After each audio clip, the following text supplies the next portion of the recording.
بعد فأعوذ بالله من الشيطان الرجيم بسم الله الرحمن الرحيم يسألك أهل الكتاب أن تنزل عليهم كتابا من السماء فقد سألوا موسى أكبر من ذلك فقالوا أرنا الله جهرة فأخذتهم الصاعقة بظلمهم ثم اتخذوا العجل من بعد ما جاءتهم البينات فعفونا عن ذلك وآتينا موسى سلطانا مبينا.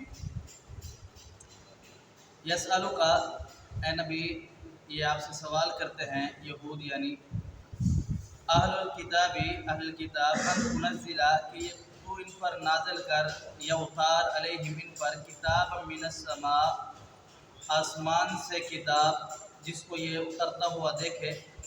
فقد یقیناً سالو انہوں نے مطالبہ کیا موسیٰ علیہ السلام سے اکبر من ذالک اس سے بھی بڑا.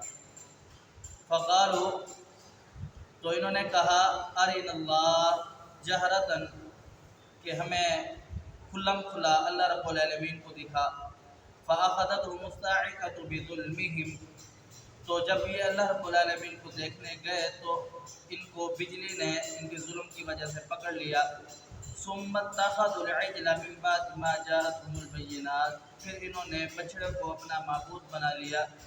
من بعد ما جاءتهم البينات بعد دلائل اور بعد براہین اور اللہ رب العالمین کی طرف سے نشانیاں آنے کے باوجود. فعفونا اللہ رب العالمین نے درگزر کیا عن ذلک ان سے. وآتینا اور اللہ رب العالمین نے عطا کیا موسیٰ علیہ السلام کو سلطان مبینہ بعد دلائل و بعد غلبہ. اس آیات مبارکہ میں اللہ رب العالمین نے یہود کی ایک اور مذمت کو بیان فرمایا ہے کہ اے نبی آپ پریشان نہ ہو کہ یہ آپ سے اس چیز کا مطالبہ کرتے ہیں کہ آپ سے جب آپ پر وحی نازل ہوتی ہے اللہ رب العالمین کا دین نازل ہوتا ہے تو یہ کہتے ہیں کہ اس انداز سے نازل ہو کہ اسے ہم دیکھ لیں پھر ہم آپ پر ایمان لائیں. اے نبی آپ پریشان نہ ہو، یہ ان کی شرارت ہے.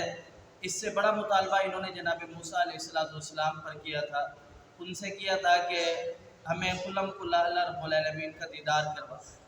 جب موسیٰ علیہ السلام نے یہ کہا اللہ رب العالمین کو تو پھر اللہ رب العالمین کو دیکھنے کی صلاحیت اس دنیا کی آنکھ میں ہے ہی نہیں. اللہ رب العالمین روز قیامت ایسی صلاحیت دے گا کہ جو مومن اللہ رب العالمین کا دیدار کرے گا. جنت کی نعمتوں میں سب سے بہترین نعمت اور سب سے بڑی نعمت یہ ہوگی کہ مومن اللہ رب العالمین کا دیدار کرے گا. حدیث میں آتا ہے کہ اس انداز سے دیدار کرے گا کہ جیسے 14ویں کا چاند اوپر دیکھتا ہے، اس کے اندر کوئی رکاوٹ پیش نہیں آتی. اس طریقے سے اللہ رب العالمین کا مومن دیدار کرے گا جنت کے اندر. یہ سب سے بڑی نعمت ہوگی. اب دنیا کے اندر اگر کوئی چاہے میں اللہ رب العالمین کو دیکھ لوں تو دنیا کے اندر کسی کے اندر یہ صلاحیت نہیں ہے کہ وہ اللہ رب العالمین کو دیکھے.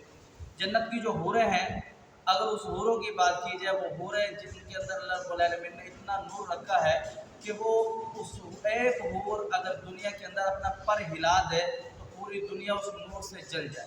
تو اس حور کے اندر اللہ رب العالمین نے اتنا نور رکھا ہے، اور اللہ رب العالمین کے پاس کتنا نور ہوگا. اور اللہ رب العالمین کے پاس جب کوئی بات کرنے کے لیے فرشتہ جاتا ہے تو اس کے سامنے کئی سارے پردے ہوتے ہیں.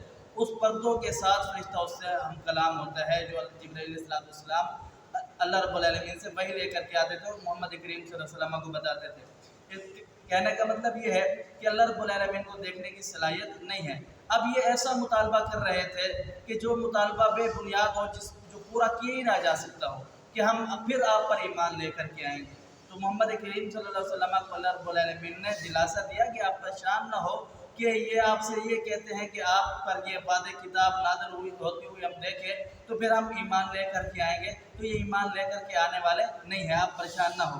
آگے اللہ رب العالمین نے اسی آیات کے اندر ان کی ایک اور بدبختی کو بھی بیان فرمایا کہ یہ تو وہ لوگ ہیں پیغمبر علیہ السلام جناب موسیٰ علیہ السلام نے انہیں دعوت کی، انہیں تبلیغ کی، انہیں فرعون سے بچایا، اس کے باوجود اتنی نعمتوں کے باوجود انہوں نے کفر کیا، ناشکری کی.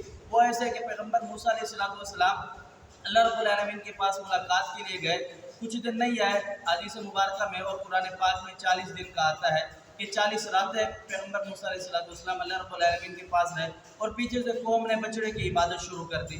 ساری دعوت کو، ساری تبلیغ کو انہوں نے پیٹ کے پیچھے پھینک دیا۔ تو اللہ رب العالمین فرماتے ہیں کہ پھر جب موسیٰ علیہ السلام آئے، پھر انہوں نے ان کو نصیحت کی اور پھر یہ دوبارہ اس دعوت پر آ گئے اور اللہ رب العالمین نے انہیں معاف بھی کر دیا۔ اور اللہ رب العالمین فرماتے ہیں کہ یہ ایسی بدبخت قوم ہے، آپ ان سے یہ نہ کہیے کہ یہ آپ پر واضح دلائل اتریں گے یا قرآن پاک کی آیاتیں آپ ان کے سامنے اتریں گی اور آسمان سے اترتی ہوئی نازل آئیں گی جیسے یہ کہہ رہے ہیں، تو یہ پھر بھی آپ پر ایمان ہرگز نہیں لائیں گے۔ آپ علیہ السلام کو اللہ رب العالمین نے فرمایا وَآتَيْنَا مُوسَىٰ سُلْطَانًا مُبِينًا، اللہ رب العالمین نے موسیٰ علیہ السلام کو واضح غلبہ عطا فرمایا، اور اللہ رب العالمین نے آپ کو بھی واضح غلبہ عطا فرمایا ہے کہ آپ بھی ان کی چھوٹی موٹی باتوں سے پریشان نہ ہوا کریں۔